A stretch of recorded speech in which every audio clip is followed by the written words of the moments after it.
ভগবান বিষ্ণু মাতা সতীর শরীরকে কেন 51টি টুকরো করেছিলেন? মাতা সতী তার পিতা দক্ষ রাজার যজ্ঞকুণ্ডে ঝাঁপ দিয়ে নিজের প্রাণ ত্যাগ করেছিলেন, কারণ তার স্বামীর নিন্দা না শুনতে পেরে।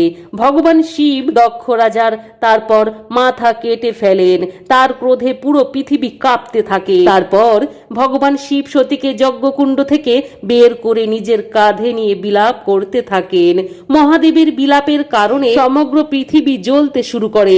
কোনো দেবতার মধ্যে এত সাহস ছিল না যে তারা ভগবান শিবের কাছে যেতে পারবে। তাই এই সমাধান করতে একমাত্র ভগবান বিষ্ণুই পারতেন। ভগবান বিষ্ণু তার সুদর্শন চক্রের সাহায্যে সতীর 51টি টুকরো করেন এবং যেখানে যেখানে সেই টুকরোগুলো পড়েছিল সেখানে মাতা পার্বতীর অর্থাৎ সতী পীঠ তৈরি হয়। আর এইভাবেই গোটা পৃথিবীকে রক্ষা করেছিলেন ভগবান বিষ্ণু। জয় শ্রী বিষ্ণু লিখতে মনে রাখবে।